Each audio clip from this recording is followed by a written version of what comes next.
Looking to stay at some spooky hotels this Halloween? Just me? Here's a list of some of the spookiest hotel rooms in the United States. First up, Bisbee, Arizona. Going all the way down to the border to stay at the Copper Queen Hotel. The Copper Queen is in an old mining town, and that entire city is full of freaking ghosts. Everywhere you go, there are ghost stories. Inside the Copper Queen, one of the oldest running hotels in the state of Arizona, there are two rooms that you have to check out.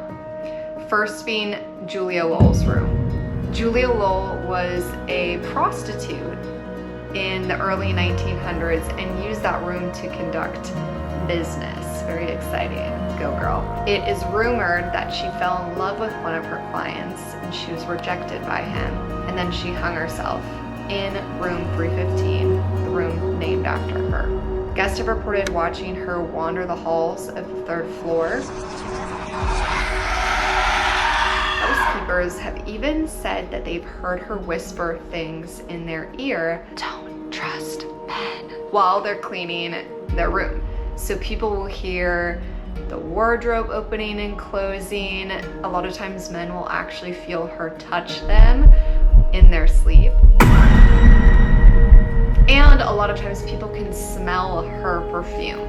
Women generally get some bad vibes. Guess they weren't her kind of customers, whatever. The other hotel room you have to stay at the Copper Queen is Billy's room. Billy is a child spirit. What's freakier than a bunch of children running around playing with toys and shit? Legends say that he either had a relative that worked at the hotel and he returned to them after passing. Other legends say that he drowned in the bathtub in that room. But now he is one mischievous spirit that plays all sorts of pranks on the third floor of the Copper Queen. They actually have toys in the room. I'm talking rocking horses, blocks. A lot of times items will go missing, or the TV will turn on by itself, or potentially light switches will turn on and off by themselves, and they are all the ghost of Billy. If you're in Southern California, oh wow, man, the Amargosa Opera House is legit creepy. Drive through the deserts of Southern California on the border of Nevada, only to find yourself in the barracks of an old mining town. The spookiest thing about Amargosa Opera House, half of the hotel hasn't been touched since 1920. Abandoned. Old furniture, empty, decrepit, and when we stayed there, running water under the building. There's a basement underneath here. Everyone knows that running water attracts ghosts. But in 1920, that place was built, ended up being abandoned after the mining boom had ended. And a woman named Martha Beck, who mysteriously broke down in this tiny town in the middle of nowhere, said that the opera house next to the morgue called to her, told her that this is where she needed to perform.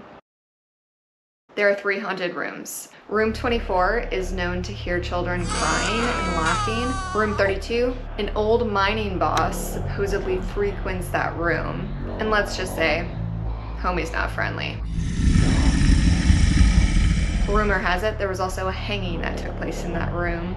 Room 9 is supposed to be the most haunted room in the hotel. It's known to have spirits that hold your arms and legs down while you're sleeping. Do you watch us as we sleep? Ghost Adventures had an episode where a bunch of the team actually felt sick and nauseous in that room. David is feeling a little sick. He's been nauseated. We had that happen too, actually. People will hear showers turn on by themselves, door handles jiggle on their own, and children running up and down the hall and giggling.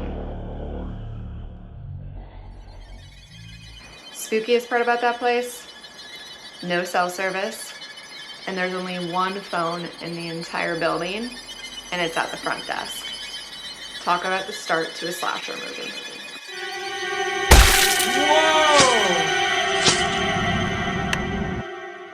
Headed back north in San Francisco,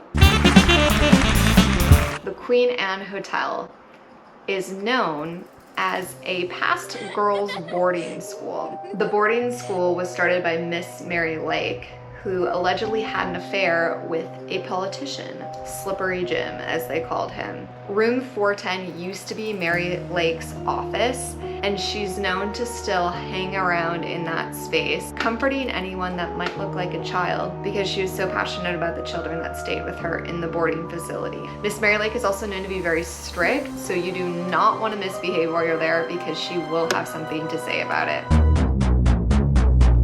But all in all, Miss Mary Lake is actually very friendly. Most of the ghost stories involve her unpacking your things because she likes stuff neat and tidy, tucking you in bed, especially if you're drunk and you fell asleep on the floor, and she loves to show up in the mirrors amongst the hotel, which are all over on every single floor.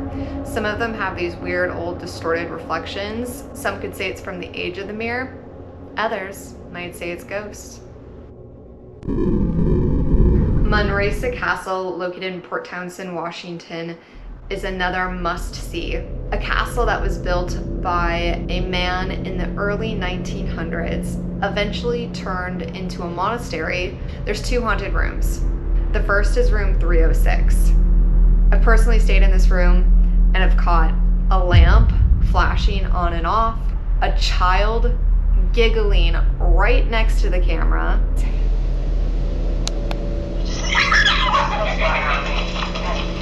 and these stories don't even relate to the main ghost that is known to frequent that room. Kate, a resident spirit, was known to be waiting for her husband. His boat sank. Of course it did. In her despair, she ended up jumping out of the 3rd floor window. Now, there are rumors that maybe she didn't jump. Maybe she actually slipped. Regardless, her husband actually didn't die. He ended up coming back after her suicide, and now she is known to haunt that room, waiting at the window for him to come home. Kate is known to love shoes.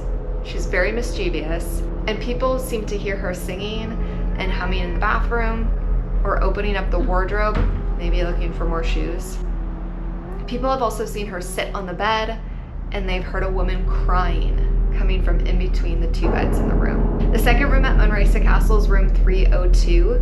This room is most well known for the haunting of the priest that supposedly hung himself in the attic above. The attic has a ton of paranormal experiences that have been noted on both Ghost Adventures as well as amongst people that have stayed at the hotel and worked at the hotel. Started out with 3 of them. There was a short one about the size of a child, and then there was a really, really tall one, almost kind of like peeking around the beam at us, and then there was another one that was kind of crawling on the floor. A quick Google on some of the experience in room 302 includes a remote being flung off the bed after people specifically request that the ghost move an item, bathroom doors opening and closing by themselves, cold spots, children laughing. Other people have noted cat ghosts in that space.